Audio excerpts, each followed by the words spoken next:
Start the recording now. Good evening and welcome to the History and Genealogy Virtual Classroom. Today is January 12th, 2021. Thank you for joining us. My name is Kelly and I will be moderating this Zoom session. Today's class, Discover History and Genealogy at St. Louis County Library, will be taught by Scott Hall. The class will be recorded and made available on the St. Louis County Library website and on the library's YouTube channel.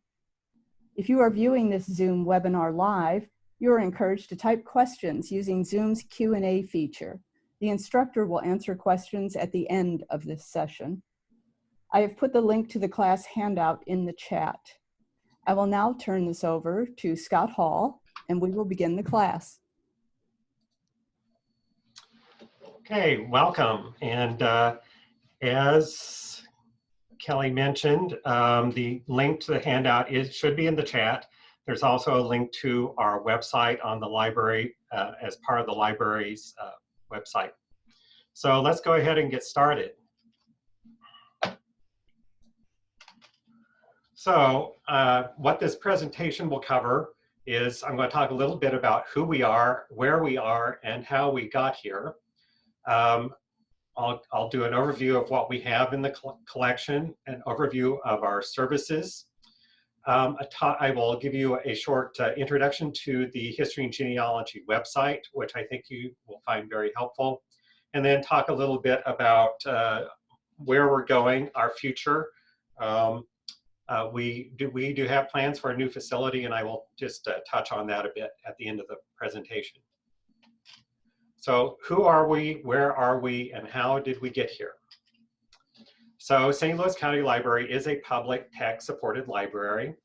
Anyone can use the collection. And right now, I know because of the pandemic, the library buildings are closed. So unfortunately, we can't, welcome people into our collection. But under normal circumstances, anybody can come to the library and just come into and use the collection. You don't need an appointment. You can just arrive and start using the collection. We have a staff here who will help you find the information you need and can give you some advice on genealogical research. Access is free. No library card is needed to use materials on site at the library. All the library databases are available to you on site as well. So where are we? We are pretty centrally located in St. Louis County. Here is our location here. We are close to the crossroads of I-64 and I-270, just east of I-270. So there is St. Louis City to the east. So we're about, I think, 12 miles from downtown, something like that. Just a short hop and a skip. So under normal circumstances, when the library building is open, all you have to do is just come to the top floor of the headquarters building. That's where we are located. And as I said, there's no appointment necessary. As I mentioned, because of the pandemic, we are following St. Louis County Library Health Department guidelines. And so the library buildings are closed. The general collection, and not our department, but the general collection. Actually, we also have books. Some of our books can be checked out, but any books can still be checked out from the library. If you have a library card, you can request them online and pick them up curbside. So we do have curbside service for checkouts. We are still here. The History and Genealogy staff is still here. We are available for phone consultation and email assistance. And I will talk a little bit about those services later in this presentation. So do check the library website for updates. That will give you. We have a banner right across the homepage of the library telling you what the status is about the accessibility to our buildings and so on. So as things change, and things do change in this pandemic situation, check back on the library website. Okay, one thing that I do want to explain, and if you don't live in St. Louis, or maybe even if you do live in the St. Louis area, you may not be aware of this distinction, but we are St. Louis County Library. There is a St. Louis City Public Library in the city of St. Louis. Anybody who's familiar with the history of St. Louis knows that St. Louis City is an independent city. It is not part of the county. And likewise, the city library is not part of our county library system. It is totally separate. So this happened, the city-county split, of course, happened in 1876. It's often referred to as the Great Divorce. The first St. Louis County Library branch opened in 1946 to serve the expanding post-war suburbs. So we currently have 17 branches with the headquarters here in Ladue, of course. So how did we get to where we are as the History and Genealogy Department? Well, our beginnings go back to 1996 to the St. Louis Genealogical Society.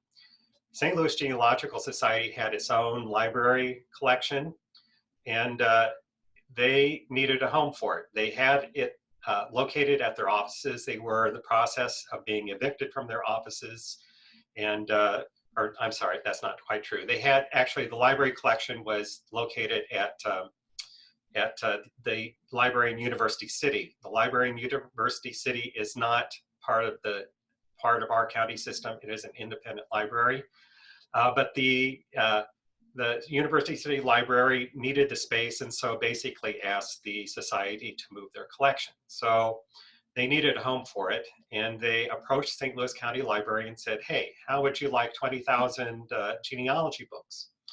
And the county library administration saw an opportunity in this and said, sure. And so took that collection and created a whole department with that collection at its core. So we renovated some space here at headquarters and officially opened in 1998.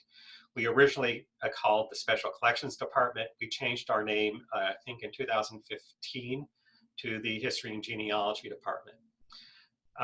So we started out with about 20,000 print items from the St. Louis Genealogical Society. Then in 2000, we added quite a few more resources for African American research with the reception of the Julius K. Hunter and Friends African American Research Collection. If you're from St. Louis, you are probably familiar with Julius K. Hunter. He was the first African American TV broadcaster in St. Louis. And he came to the library one day and said, hey, I'd like to raise some money to establish an African American research collection. And so he proceeded to spearhead some fundraising and managed to collect some money, and we bought some resources and have, I think, a lot of nice resources for African American research. So that began in 2000. And then the National Genealogical Society, which has been around since about 1903, also came to us and said, hey, we have our own library collection, and we don't want to care for it anymore. We can't care for it properly, and so we need someone to look out, to take it and help preserve this collection. And so they approached us and asked if, and offered the collection to us, and we said sure. And so we, in 2001, we added about another 25,000 items to our collection. So the National Genealogical Society, when they had their library collection, it was actually a lending library. They lent their items out, or their books out, to their members. And so when they gave their collection to St. Louis County Library, they did it on the stipulation that those items continued to be made available for checkout or through interlibrary loan, so that those items could still be available to their members. And so the National Genealogical Society collection comprises now about a third of our collection. About 2/3 of our collection are for in-library use only. You can use them here on site, but about a third of that collection, a third of the collection can be checked out or can be requested through interlibrary loan, thanks to the National Genealogical Society. And I will mention that we are still close partners with the National Genealogical Society and the St. Louis Genealogical Society. And we do cooperate with them, and especially with the St. Louis Genealogical Society, we do programming in common, and still have a close partnership. So since 2001, we've added additional in-kind gifts, and we've also received some substantial monetary gifts. But the library system itself has invested considerable money in this collection. So now, excuse me, we have about 110,000 print items on our shelves.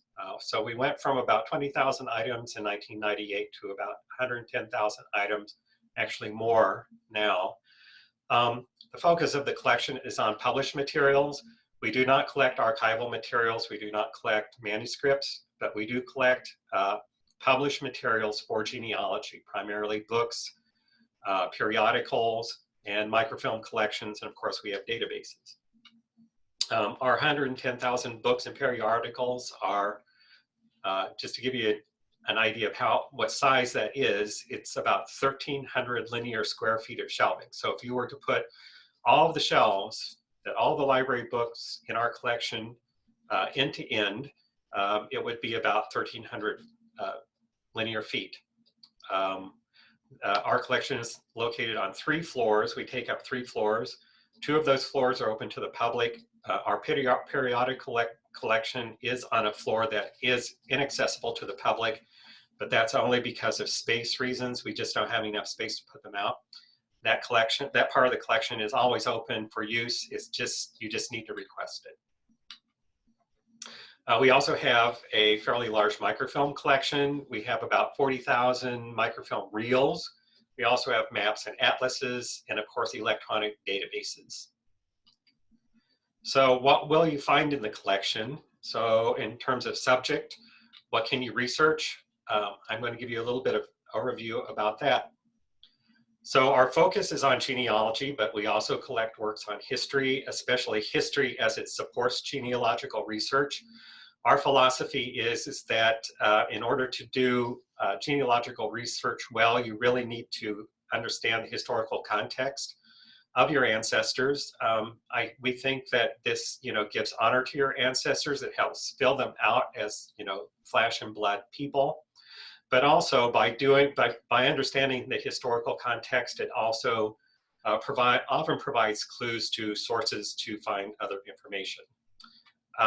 We also tend to focus on unique materials in print that are difficult or impossible to access in other US libraries.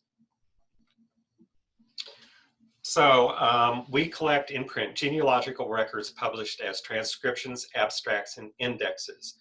So what we do is, there are lots and lots of local genealogical and historical societies. Almost every county in the United States has one, and they often publish local records. In other words, they have volunteers that go into the local courthouse and transcribe or index records, or they dig out or they find cemetery records or church records, and they abstract them, they index them, transcribe them, get them in print, and then they sell those publications. And so we look for those publications and we buy them and put them in our collection. This allows you to come to our collection and do research in many other counties in the United States, not just in the local St. Louis area. We also collect quarterlies or periodicals from US and European genealogical and historical societies. We collect local and regional history, military history, social history. We collect publications dealing with immigration and migration. And of course, digital sources providing access to original records and primary sources. So electronic databases like Ancestry and others. Talk a little bit about that later. So I will kind of talk about the various areas that we focus on in the collection. So we'll start with St. Louis, and we do I make a rather bold statement in saying that we are your first stop in St. Louis for St. Louis genealogical research. So we are very lucky here in the St. Louis area. There are lots of very good repositories to do research. Missouri History Museum, Library and Research Center, there's the National Archives. There are many other archives libraries that you can do research here. But we really kind of specialize in St. Louis research. St. Louis Public Library downtown, which I mentioned is not part of our system, it's a separate library. They also have a very fine genealogical research collection. That would be a good place to start as well. I say that we are the first stop because people often find us more accessible in terms of location. You know, if you go downtown, and I do encourage everybody who does St. Louis research, you know, don't just come to our repository, you know, check out all of them. But so I hope that people will check out the public library downtown. But it's a little more difficult to get to just because of traffic and parking and so on. So we do have a lot on St. Louis genealogical research, and so we would like you to consider us to be your first stop. So St. Louis Records, we have a large microfilm collection for St. Louis Records, copies of St. Louis Records, original records on microfilm, such as civil vital records, birth, marriage, and death records for St. Louis and St. Louis County. Church records, we have all available microfilm copies of parish records for the Archdiocese of St. Louis, as well as many German Protestant congregations, Lutheran and German evangelical congregations. Those congregations are now mostly in the United Church of Christ. We have cemetery and funeral home records, naturalization records for St. Louis, property and deed records, will and probate records, city directories for St. Louis City and some for the county later, and St. Louis newspapers, all on microfilm. We also have some online indexes and guides to records that are digitized on Family Search. You know, a lot of our microfilm, you know, we got from the Family History Library. Now they have digitized that film and it's available through Family Search.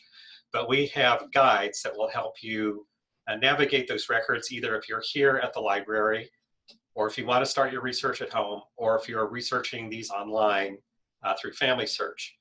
So we have a guide to St. Louis Catholic Archdiocese Parish Records. We have a guide to United Church of Christ records held by the History and Genealogy Department, St. Louis Naturalization Index, and an index to St. Louis City Wills.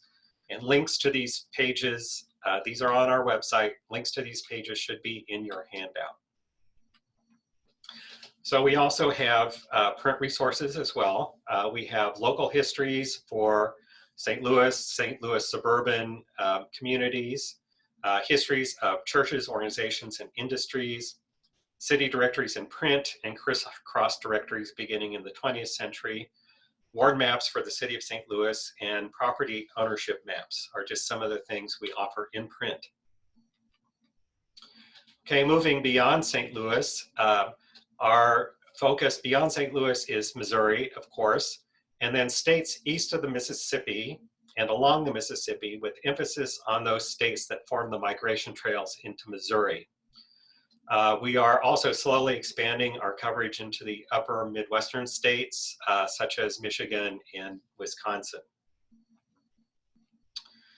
I mentioned the Julius K. Hunter and Friends African American Research Collection, so I will mention some of the resources available in that collection. On microfilm, we have a very interesting set of primary sources called Race, Slavery, and Free Blacks. This deals with petitions related to freedom suits from 1777 to 1867. We have antebellum Southern plantation records, some on microfilm and some through a database that we subscribe to. These are very important because records from those plantations are often very important for doing African American research. We have the Wilbert H. Siebert manuscript collection, which deals with the Underground Railroad, the Charles H. Hartman manuscripts, which deal with the slave trade, and then inward slave manifests and outward slave manifests from the port of New Orleans. Those are microfilm collections.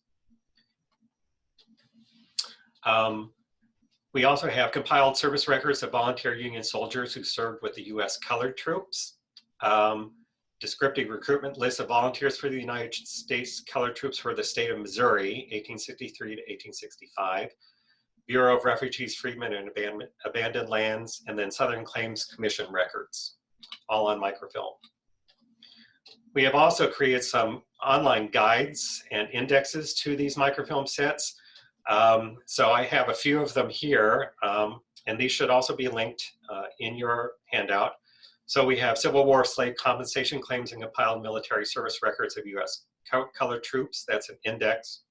Also an index to the descriptive recruitment list of volunteers for the United States colored troops for the state of Missouri. We have a guide to Civil War slave compensation claims, and then a guide to researching Southern Claims Commission records. So other microfilm we have St. Louis African-American newspapers that were published here or are published here in St. Louis.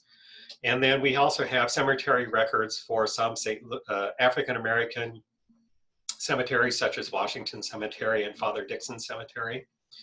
And then in the print collection, we collect books about the American slavery and the slave experience and the civil rights movement, and basically anything having to do with African-American genealogy. We also have at least one periodical dedicated to African-American genealogical research.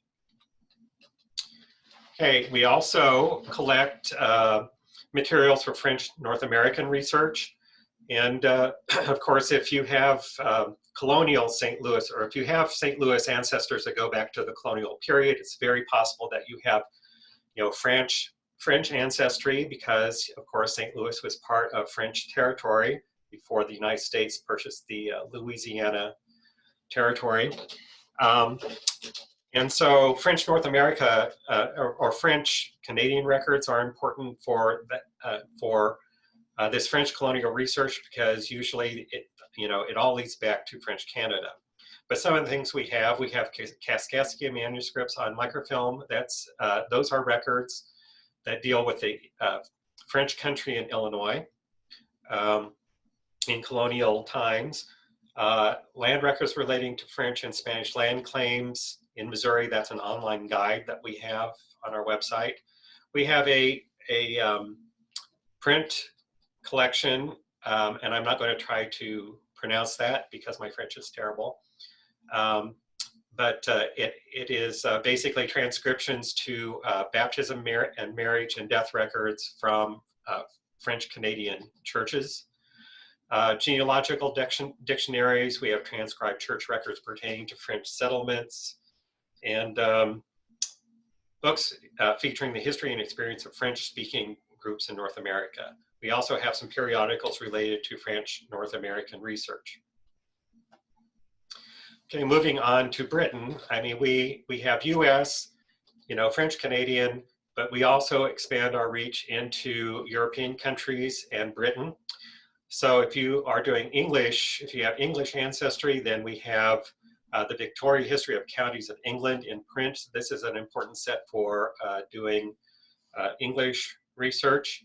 We have books with transcriptions or indexes to hearth texts, records, wills, and inventories in Britain, Great Britain. Bishop's transcripts, those are church records for some English counties. These are basically copies of church records that parishes would send to the bishop. And then we also subscribe to quarterlies for British genealogical societies. Also in Scotland, we have some things for Scotland that you will not find in other US libraries. One is a collection of 800 memorial, that is cemetery transcription books for Scottish cemeteries. We also have burial indexes and church records for some locations. And we also subscribe to some of the major quarterlies from, or quarterlies from some of the major Scottish genealogical societies. Ireland as well, we have resources for Ireland. We have a series of historic Irish town maps. We have Ordnance Survey memoirs, county histories of Ireland, parish maps of Ireland, Church of Ireland, that is the Anglican Church, diocesan histories and clerical succession lists. We also subscribe to quarterlies for the major genealogical societies in Ireland and Northern Ireland. And then we also have a large German research collection. I think we have one of the best German research collections in the country, actually. And of course, if you have St. Louis ancestry, German genealogy is such an important part of that around here because so many Germans settled here. So we have a large collection of a source that are called Ortssippenbücher or Familienbücher. These are really fantastic sources that are produced in Germany. Someone has gone into the local parish records and extracted all of the genealogical information out of them and published them in a book and presented the information in family groups. So they are village specific. So in order to use these books, you have to know the village your ancestor came from. An Ortssippen book has not been published for every single village in Germany. But if you find one, then it will basically take your ancestry back to the beginning of written history because they are based on church records, and for common people, church records are the earliest written records for common people. So we have these for villages in Germany, in Alsace-Lorraine, and for German speaking villages in Hungary, Romania, and Serbia. Sometimes those areas are called Banat and Bachka. We have a guide to this online. Should be a link in your handout. And that page also includes a list of the ones that we have. They are also in our library catalog. We also collect Hof- and Häusergeschichte. These are histories, or basically local histories that include, in the case of Hofgeschichten, they have a house-by-house listing of the succession of tenants or owners in that house or that farm. So this is also a very interesting and helpful source for doing German genealogy. We also collect local histories for German towns and villages. We have aids for identifying villages and parishes in Germany. And then we also subscribe to publications from German genealogical societies. We have some other sources for German genealogy as well. We have a multi-volume set called Deutsches Geschlechterbuch. Those are compiled genealogies, published genealogies submitted to the publisher. We have a guide to that collection online as well. We have aids for identifying ancestral villages and their ecclesiastical parishes. And then I mentioned the publications already. We also collect materials for Switzerland, especially we especially have materials for researching genealogy in Canton Bern. We have probably the only complete collection of church records on microfilm for parishes in Canton Bern, Switzerland. We have a guide to that collection online as well. And then we also collect books, of course, related to the history of Bern. And we're trying to slowly expand our reach into other areas of Switzerland. Closer to home, we collect books on military history and genealogy. So we collect standard reference sources for military history. We have DAR, Daughters of the American Revolution, and other Lineage Society publications. We have a growing collection of Civil War research publications, published rosters, regimental and battle histories, letters, memoirs, and diaries. And we actually have an online guide and bibliography to those resources. It's a growing collection, so we will periodically update that guide, but that is available online through our website. And then we are also trying to collect published materials with information on 20th century conflicts, World War I, World War II, Korean War, and beyond. One big part of our collection is published family histories. We have more than 14,000 family histories in our collection. Many of those, we are the only library in the country that has a copy. About 10,000 of those can be checked out or requested through Interlibrary Loan, and that's both because those came with the National Genealogical Society collection. So a very valuable collection. I always say that if you're just beginning your genealogy, one of the first things you should do is see if there's already been a genealogy published for your family line, because that oftentimes is a shortcut. Someone else has done the research for you. We also collect manuscripts on microfilm. So I mentioned some of these already. We have the Kaskaskia manuscripts, the Wilbur H. Siebert manuscript collection, the Charles H. Hartman manuscript collection of slavery. And then we have a collection called the Draper manuscript. This is a very interesting collection of manuscripts. It was collected by this man named Draper, of course, who worked for the Wisconsin Historical Society. And he started collecting newspaper articles, and he did a lot of correspondence, collected a lot of correspondence and other records, obituaries and so on. He was planning on doing a history, writing a history, never got around to it. But a lot of his material has to do with the history of the old, kind of the old Northwest, which Northwest Territory, Ohio, the Mississippi Valley, those areas that were being developed later in the 19th century. A lot of these things pertain to Revolutionary War veterans and so on. So it's not an easy collection to research, but we have had some researchers who have found some very interesting information about their ancestors in this collection.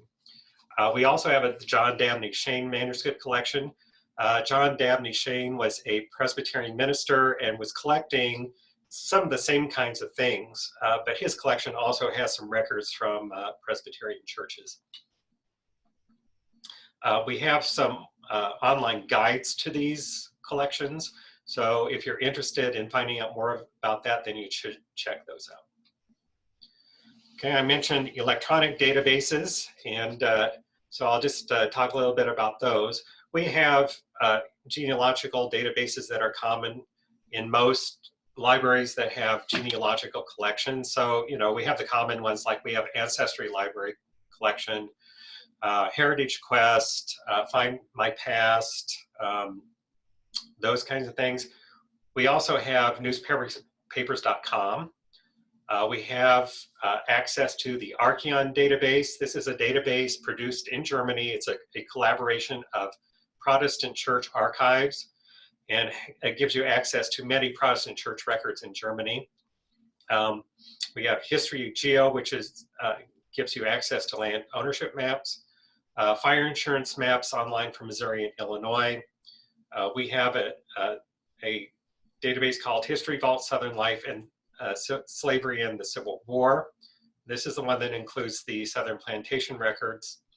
So, and also the History and Genealogy Department is also a Family Search affiliate library.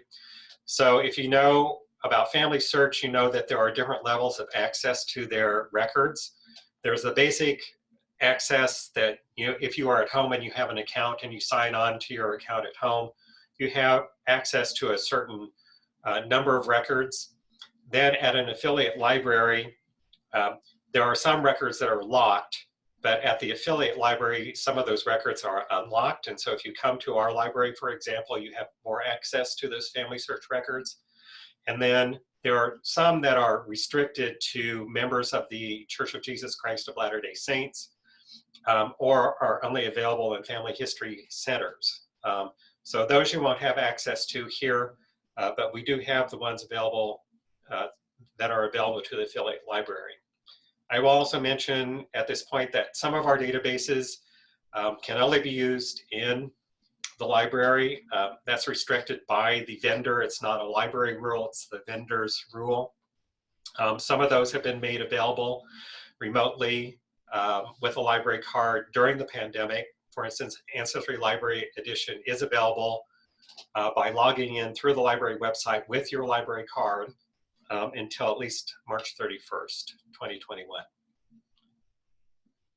Otherwise, they are free for use. They are free for use at any St. Louis County Library branch. And I will say that even those ones that we can't make available right now, you can, if you can find your way to one of our branch parking lots and log on with your wireless device through the Wi-Fi, library's Wi-Fi network, you can get access to all those databases that are restricted to in-library use only, as well as Family Search, the affiliate library access to Family Search. But you have to be logged on to the library's Wi-Fi network. The library has installed equipment to extend the reach of the Wi-Fi signal out into the parking lots, so that would be a possibility for you. You can download a complete list of databases. There's a handout or a guide posted on our website. That link should be in your handout as well. It does include remote access instructions for those that are available remotely. So as I mentioned, many library databases can be used remotely over the internet with a valid St. Louis County library card. So there are some restrictions to this. This free access or remote access is restricted to residents of and property owners in St. Louis County, St. Louis City, and St. Charles City and County. You have to have a St. Louis County library card, but we do have a reciprocal agreement with St. Louis City and St. Charles County. So all you have to do to get a card is just, actually I'll give you some instructions about how to do that online, but when under normal circumstances, you can just also bring proof of residency to a library branch and get a card. So that is for free access. Now we do offer remote access buy a library card if you purchase a library card for $50 per year in the following counties. On the Missouri side, Crawford, Franklin, Jefferson, Lincoln, and Warren County. And on the Illinois side, Bond, Calhoun, Clinton, Jersey, Macoupin, Madison, Monroe, and St. Clair County. So if you are residents of these counties, you can purchase a card, a library card, a St. Louis County library card for $50 a year, and that gives you access to our library databases remotely. Now, if you live outside of those areas, then we cannot offer you remote access to the library databases. And as I said, this is not the library's rule. This is simply a restriction put on by the vendors that we purchase the databases from. So I'm going to tell you a little bit about how to get a library card. So if you go to our library homepage, www.slcl.org,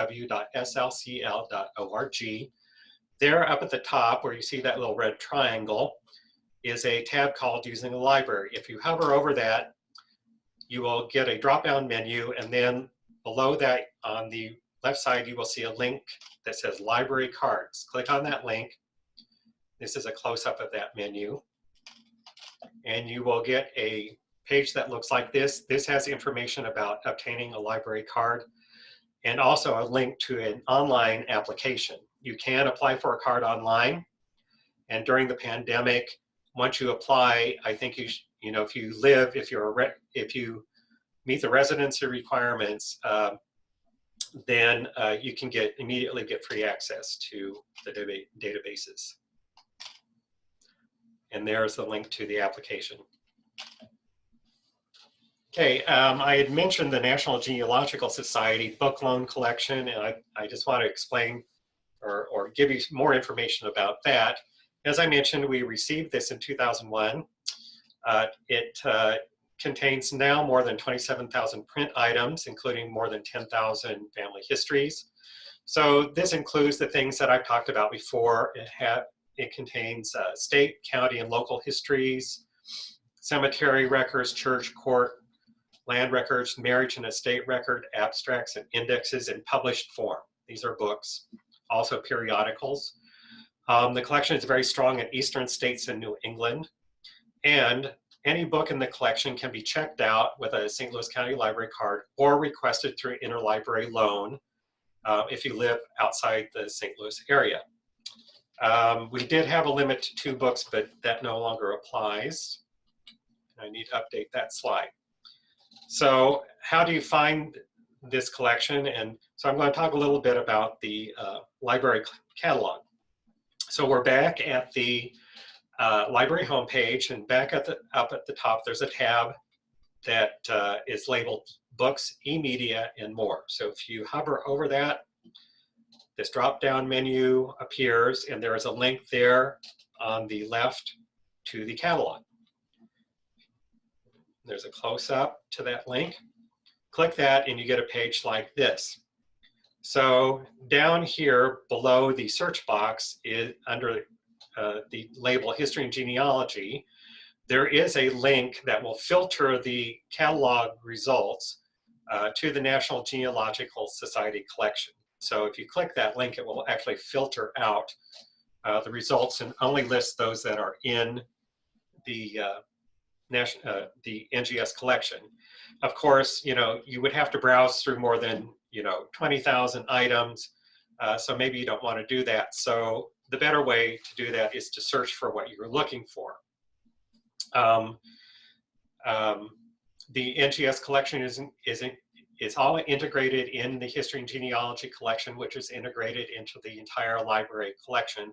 So all of our published books and periodicals are listed in the library catalog. So I urge you to check out and do research through the library catalog. So we do have a search box there. You can click on the advanced search link, and gives you more options for searching. You can search by author, title, and so on, and search that way. So some things you need to know when you are searching our catalog is that we talk about circulating books, which is kind of a library jargon, but books that leave the library circulate. In other words, books that can be checked out or requested through Interlibrary Loan circulate. So circulating books are available to check out or through Interlibrary Loan. In the catalog, this is important because books that circulate do not begin with do not have call numbers that begin with the letter R. Letter R stands for reference, meaning that book stays in the library.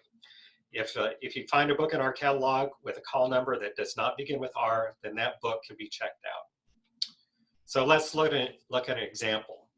So in this example, I want to find a book titled Lunenburg County, Virginia Deeds. So I do a title search in the catalog for that.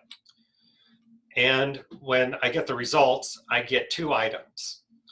So I get one with a call number that does not begin with R, and one with a call number that does begin with R. So these 2 items, they're identical. It's just that we have 2 copies in our collection, one that circulates and one that doesn't. So if you click on this one, for example, this copy that can be checked out, click on the title. This is this is a kind of a larger view of the catalog, the results that you're going to see.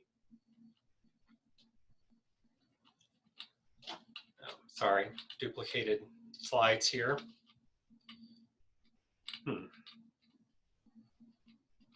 All right, sorry about that. So if you click on the title, you will get a page like this that has more information about that item. So you get the full title, you get some publication information, more details down here below. But here under items, you will see that there are actually multiple volumes to this collection. And so if you're wanting to check out a book, then you have to kind of be mindful of which volume you want. In this case, the volumes are divided by date. And so that's something you'd want to keep in mind. So that is the catalog. I want to talk a little bit about our services. First, I did mention Interlibrary Loan. And so I want to explain a little bit about what that is. So Interlibrary Loan allows you to request books, journal and newspaper articles, and microfilm reels from a distant library. In other words, not your own library. It's an item that's owned by another library in another town or another place. So each library has its own rules about what it will lend via Interlibrary Loan and what restrictions can be placed. So for instance, some libraries just have collections that they will not lend out through Interlibrary Loan. Sometimes they will lend out an item, but they will put a restriction on it saying that, you know, the item can only be used in the library. So if you request an ILL item, your local library calls you up and says, hey, this book has arrived, and you get there and you find that you may only be able to use it while you're in the library. Oftentimes you can check it out, but sometimes the owning library wants it to stay in the library. So how do you find books for Interlibrary Loan? Well, some of you may be familiar with WorldCat. The WorldCat database, which is on the internet, gives you access to the catalogs of almost every public library and academic library in the United States. And so this is a great way to find books that are available in libraries. So if you find a book, there's the address for WorldCat. If you search WorldCat and find a book that you are interested in, you know, here's the WorldCat record. Print out that page. If you find a book in WorldCat, print out the record and bring it with you, or write down the pertinent information and bring it with you when you contact your library, your local library. So this is how it happens. You contact your local library, you bring that page physically into the library and talk to a librarian, or you call up your library, or the library has an online form, whatever. You submit the information to your library. Submit the request to your library. Your library contacts other libraries that the libraries they know of that own that item. So our Interlibrary Loan department has access to this vast database that will show it, you know, which libraries in the country own that item that you're interested in. And they will send out a message and saying, hey, we've got a patron that wants that book that you own. So one of the owning libraries responds and says, we have that copy and we are willing to lend it to you. And so then they send that book to your local library, and your local library will notify you, and then you can go in and pick it up and use it. So for St. Louis County Library patrons, this is how it works. So we're back at the library homepage. And here again at the top are the tabs. And again, we are looking at the tab labeled Books, E-Media, and More. If you hover over that, in the middle column, there is a link to Interlibrary Loan. There's a close-up of that link. And you get this page. This has information about Interlibrary Loan, making an Interlibrary Loan request, and how it works. Down here are links to online forms, and so you can actually request this online. You have to have a library account. Once you have a library account, you can log into your account and then make this request, and go to this online form.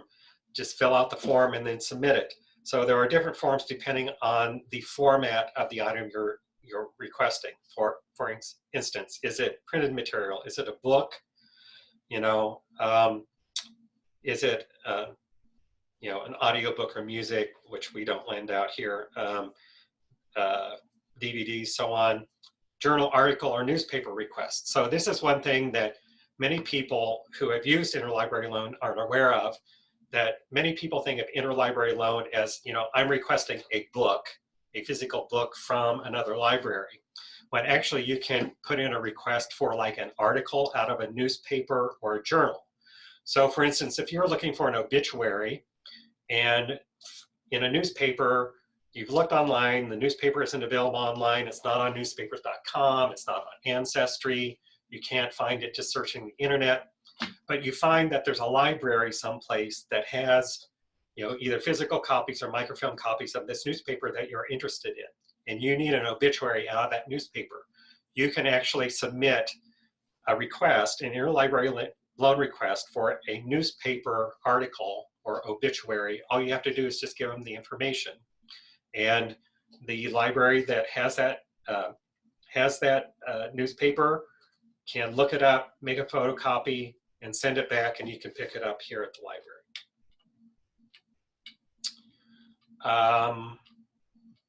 Yes, so you will need your library card number and your PIN number.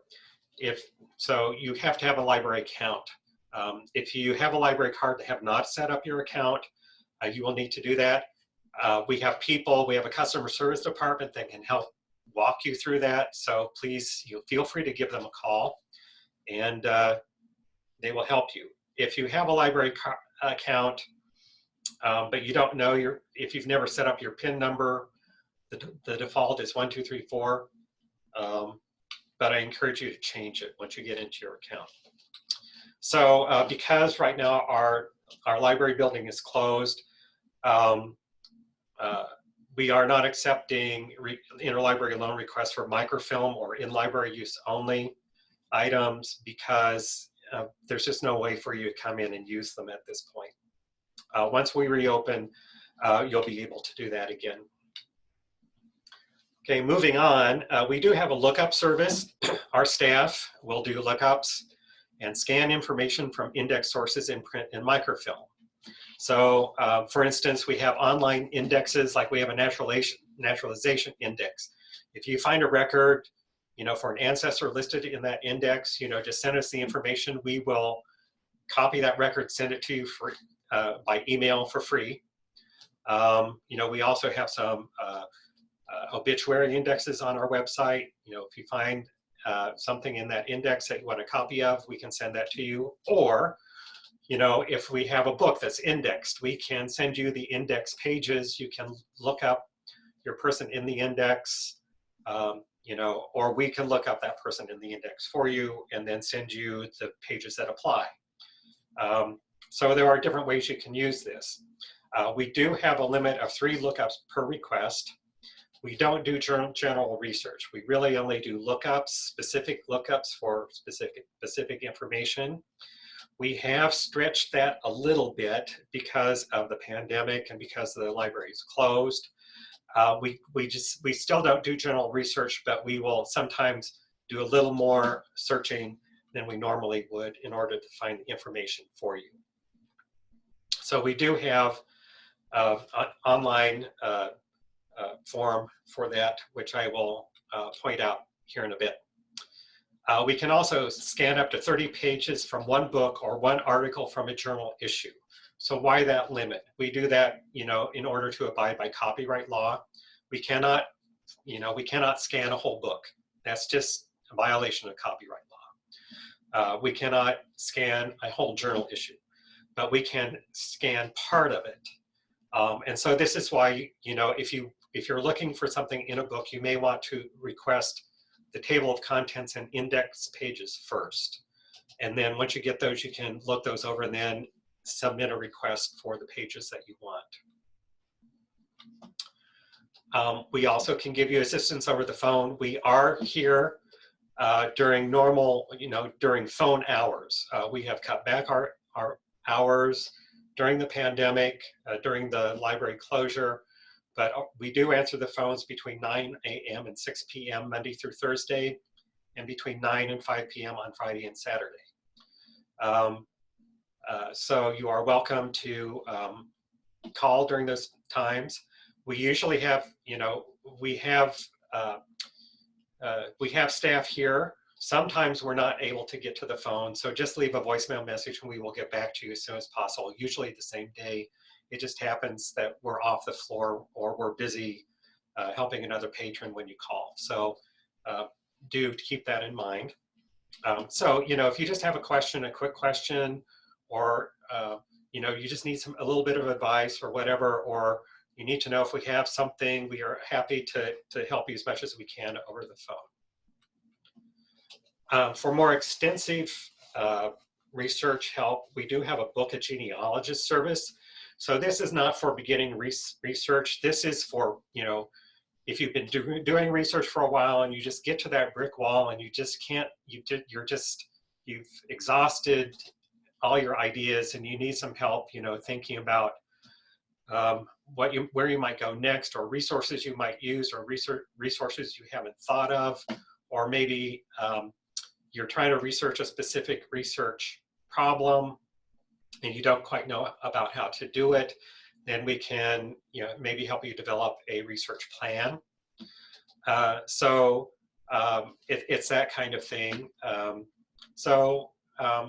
Those requests many of those requests can be resolved by email, but we will be happy to set up a phone consultation in that case. And we have an online form for that as well. And we do have genealogy classes. Of course, you found your way to this one, which I very much appreciate. But we do have classes. In normal times, we have in-person classes. All of our classes, whether online or in person, they are free. They are open to anyone. You do not have to have a library card. You do not have to live in the area. You are free to attend. Currently, we're just doing classes by Zoom. All our Zoom classes are being recorded, and they will be uploaded on the library's YouTube channel and will be available on the library's website as well. We also have developed some brief video tutorials. These are shorter videos that address a very specific research topic, and I'll give you an example of that in a bit.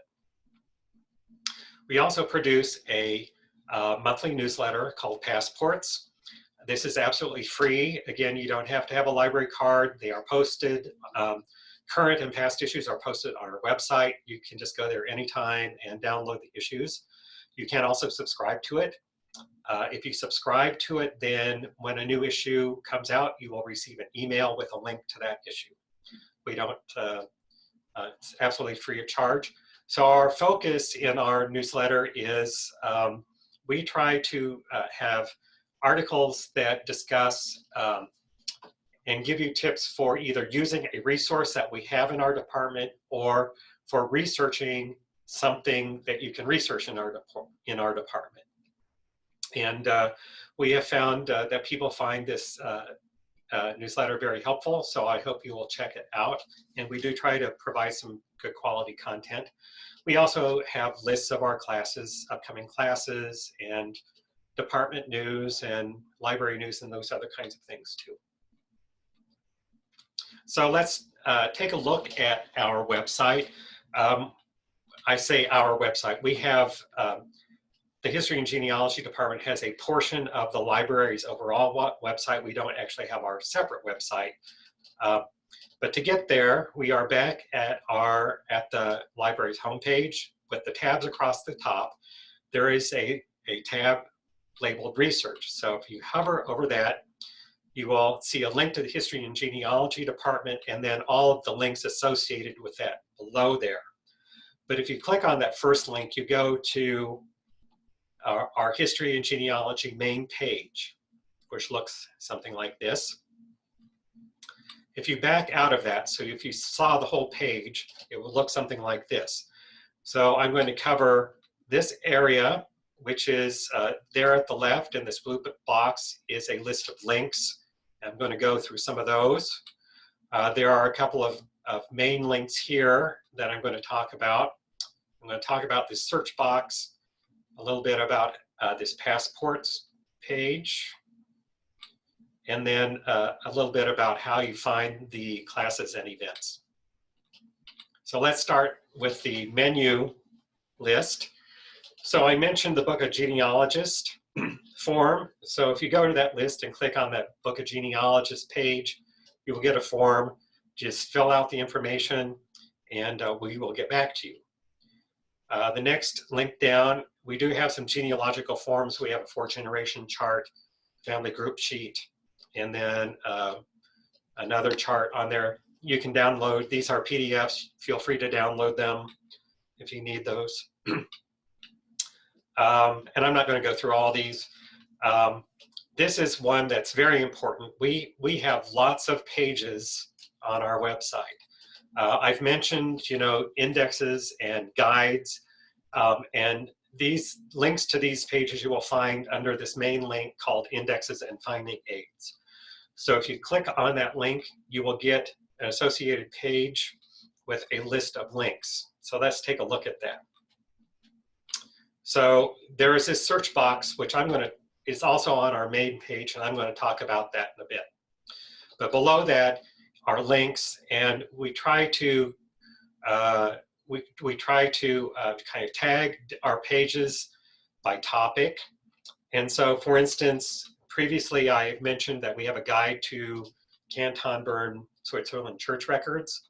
So if you clicked on that link, you would actually get to a page that gives you that guide. You click on that link, it takes you to another page with the link. You have to click several times to get to where you're going, unfortunately. But then it finally takes you to the page.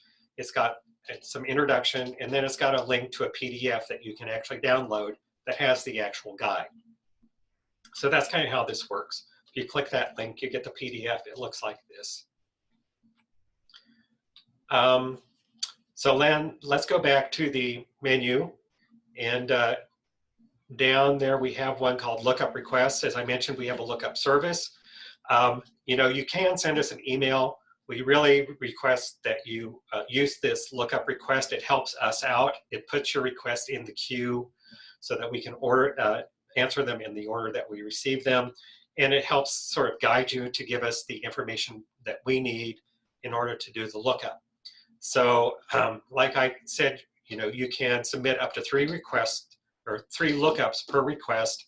When you fill out this form, it allows you to submit 3 lookup requests at a time. And then down further on this list, we do have some subject guides. These are guides, they are essentially bibliographies to different subjects in our collection that can be researched in our collection. They are not exhaustive. They are kind of an overview. You know, if you're just getting started in genealogy and you need some ideas of what to look at for a specific subject, this might be something you want to look at. Also, we have like the database guide in there that has our list of databases and some other useful guides to other useful information. When you click on that link, you get a page that looks like this. So I mentioned the database guide, which you see there at the top highlighted in the red box.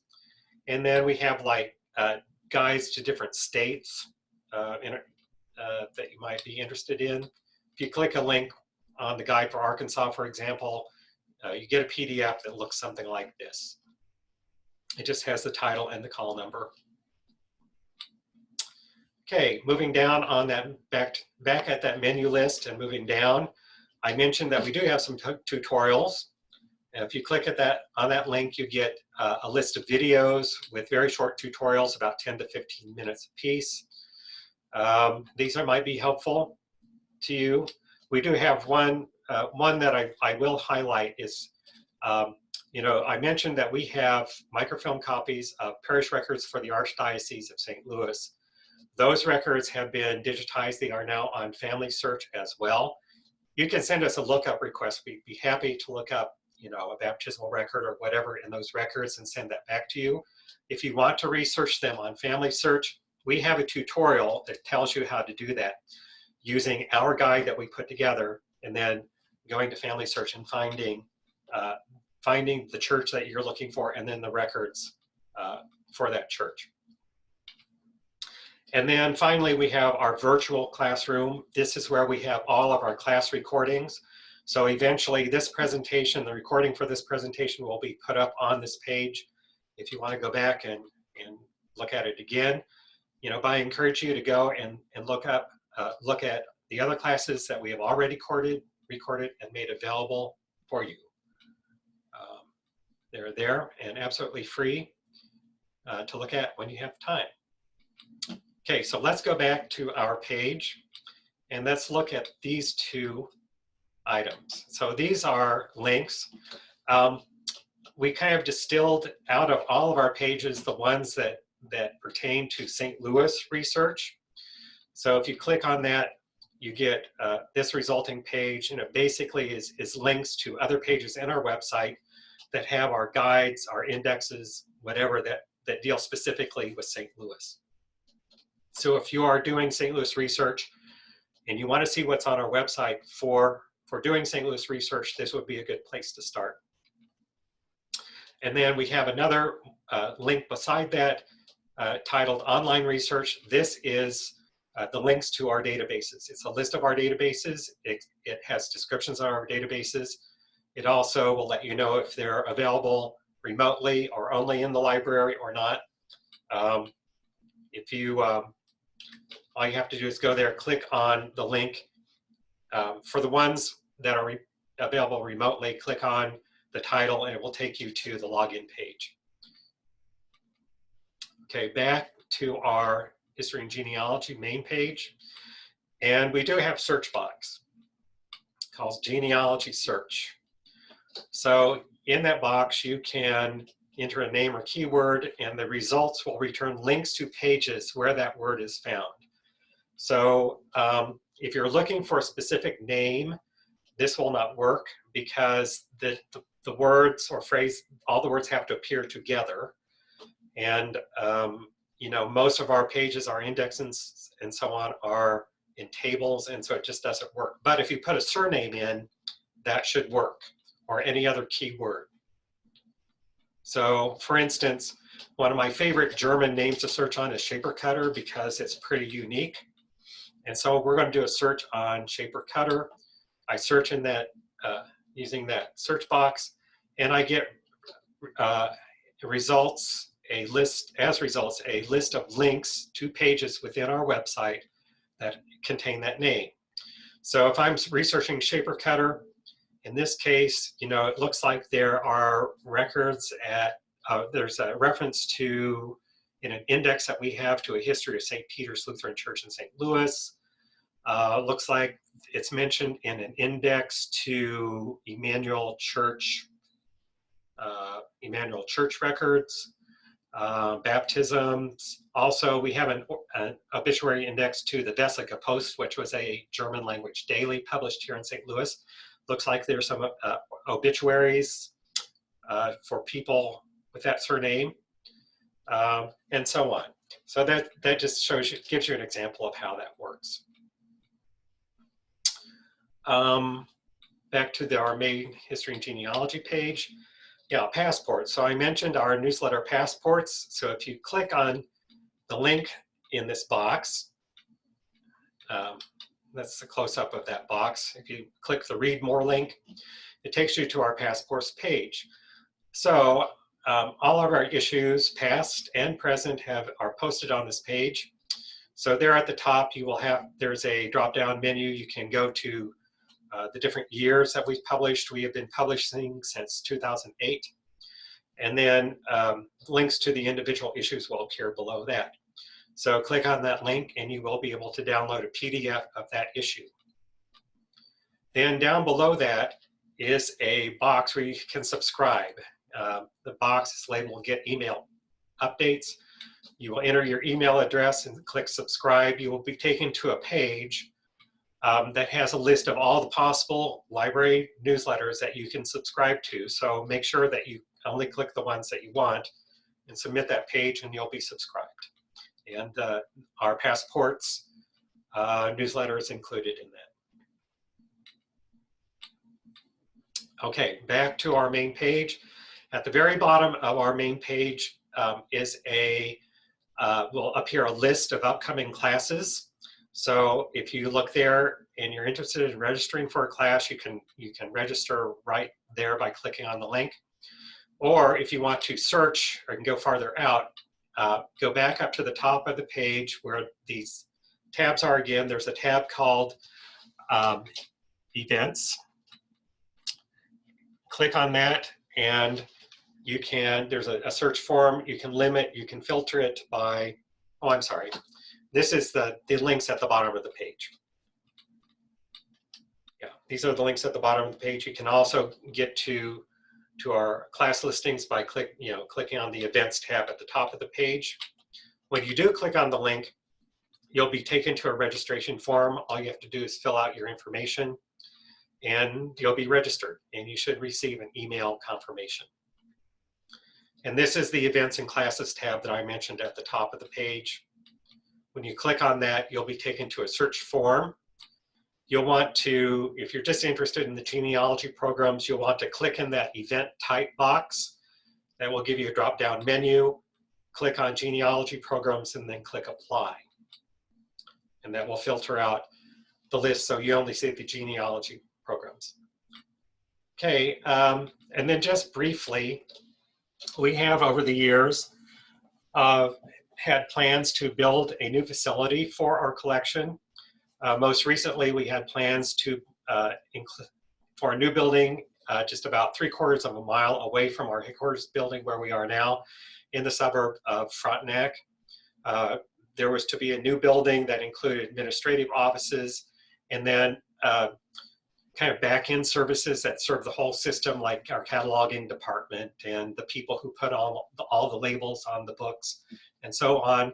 And that building was also to include space for our collection. Well, that building is going forward. Ground has been broken, and that building is under construction, but plans have changed, and our space for our collection will no longer be included in that building.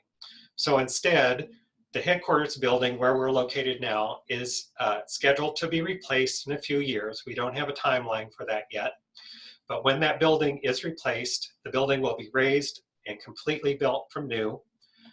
We will have a new facility in the new headquarters building. So the plans are very preliminary. We have no completion date. We have, things are just at the very beginning, but we will have new facilities within the next few years, probably. So just wanted to update you on that. Okay, and that sort of covers things. I do have our contact information here. I will leave this slide up, but in the meantime, I would be happy to answer any questions. So Kelly, I know you've been sort of keeping track, so could you kind of read them for me? Sure. We have a question from Larry, who is asking, do you have historical records of families returning to Europe in the early 20th century? These would be ships manifest and passenger records of ships returning to England. Short answer is no. I did check Ancestry, and they have two databases that might help him. There's a UK and Ireland incoming passenger list from 1878 to 1960, and a US departing passengers and crew list from 1914 to 1966. Okay, I was going to say if any of those records exist, they're probably on Ancestry. So check that out. Okay, and the other question is from Marilyn. Is there an online list of published family histories in your collection? All our published family histories are in our catalog. So we do not have a separate list. So just go to our library catalog. The easiest way to search for those is just do a keyword search. And so you can do a keyword search and just search under the term like Adams family. And if you have a common surname, then you're probably going to get other things that don't apply to genealogy. But if you have a more unique surname, you would, if we have a family history in the collection, it would show up. All of our family histories are the subject are cataloged with the subject under that family name, and under, I think, the first 9 family names that appear in the volume. So if you're doing a search on the Smith family, you may end up getting search results for titles that have to do with the Jones family because the Smith family shows up in that.